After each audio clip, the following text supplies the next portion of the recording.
અમે આવી પહોંચ્યા છીએ અરવલ્લીની ગોદમાં, જ્યાં પહાડો ઇતિહાસની ગાથાઓ ગાય છે. ત્યાં એક એવું નગર બિરાજે છે જે સમયના પડોળોમાં ખોવાઈ ગયું, કરીમાબાદ.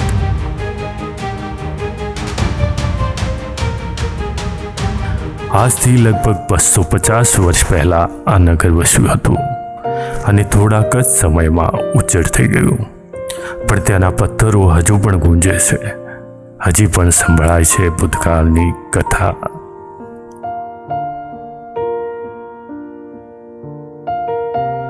ઈસવીસન 1719 થી 1735 વચ્ચે પાલનપુરના દિવાન કરીમદાદ ખાને આ નગર વસાવ્યું. એક સમયે ધમધમતું જીવનથી ધબકતું નગર, પણ સમયનું ચક્ર નિર્દય છે. માત્ર થોડાક વર્ષોમાં આ નગર ઉજ્જડ થઈ ગયું. શું રહસ્ય છે આ નગરના અંતનું? શું આ પહેલા પણ કોઈ નગર અહીં હશે? સવાલ હજુ અકબંધ છે.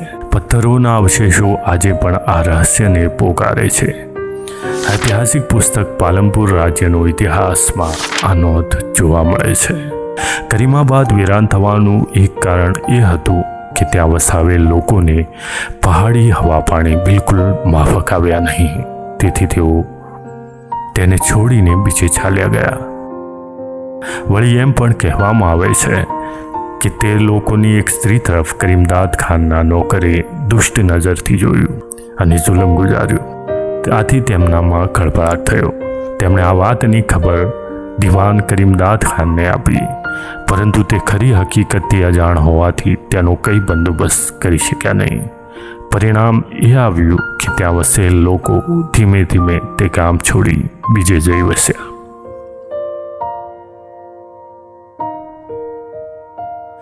જો આ છે મોતી મહેલ, એક ભવ્ય પ્રવેશદ્વાર. એક સમયે નગરનું ગૌરવ હશે. આજે તેના પથ્થરો ખંડેર બની શાંતિથી સમયની વાતો કહે છે. અને ત્યાં દૂર ચમકે છે કરીમાબાદ તળાવ.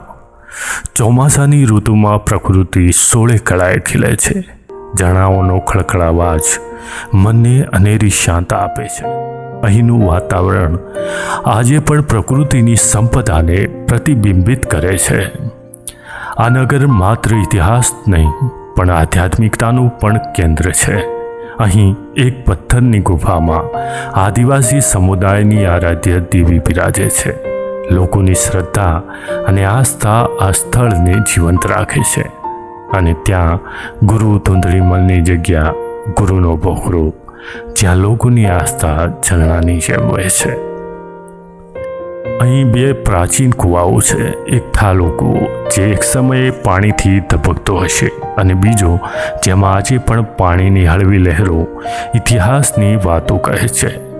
આ કૂવાઓ, આ પથ્થરો, આ તળાવ બધું જ કરીમાબાદની રહસ્યમયી કથાનો હિસ્સો છે. કરીમાબાદ આજે ખંડેર છે, પણ તેની રહસ્યમય ગાથાઓ, પ્રકૃતિની સંપદા અને આધ્યાત્મિક શક્તિ આજે પણ જીવંત છે. આ નગર માત્ર ઇતિહાસ નથી, એક ભાવના છે જે દરેક પથ્થરમાં, દરેક ઝરણામાં અને દરેક હવાની લહેરખીમાં વસે છે.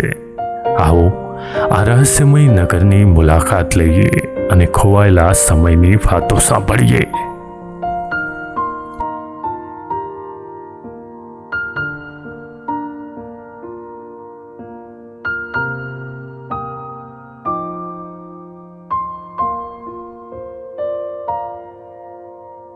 સંત, સપૂત ને તુંબડા ત્રણનો એક સ્વભાવ. સંત, સપૂત ને તુંબડા ત્રણનો એક સ્વભાવ. એ તારે પણ બોલે નહીં, એને તાર્યાથી ભાવ. સંત દેખીને નમન કરીએ, જપત નમાવીએ શીશ. એક ગુના તો ક્યાં કરે, वो લાખ કરે બક્ષિસ. આવા સંતો અને સિદ્ધોની ભૂમિ આપણા ગુજરાતમાં ઘણી જગ્યાએ સંતોએ તપસ્યાઓ કરી છે, સિદ્ધોના ધૂણા છે. અને ઉત્તર ગુજરાતનું આપણું આ ધાણધાર પરગણું એમાંથી બાકાત નથી. હા મિત્રો, ગુરુ મહારાજના વોખરા તરીકે ખૂબ જ પ્રચલિત અને પ્રખ્યાત એવી આ જગ્યાએ આજે અમારી રખડુ ટોળીની ટીમ આવી પહોંચી છે. આ જગ્યાએ ગુરુ મહારાજ એટલે કે શ્રી ધુંધળીમન નાથજી ગુજરાતભરમાં અનેક નામોથી પ્રસિદ્ધ એવા સિદ્ધ સંતની આ પાવન જગ્યા છે. અહીં એમનો ધૂણો આપણે જોઈ રહ્યા છીએ. આ ધૂણાથી બિલકુલ બરાબર પૂર્વના પર્વતમાં એમની ગુફા અને એમની સિદ્ધ ભૂમિ આવેલી છે, એમની તપશ્ચર્યાની ભૂમિ આવેલી છે. આ જગ્યાએ આજે હું ભાઈ ઇસ્માઇલ આરબી રાઠોડ અને કમલ પાલનપુરી આવી પહોંચ્યા છીએ અમારી રખડુ ટોળીની ટીમ સાથે.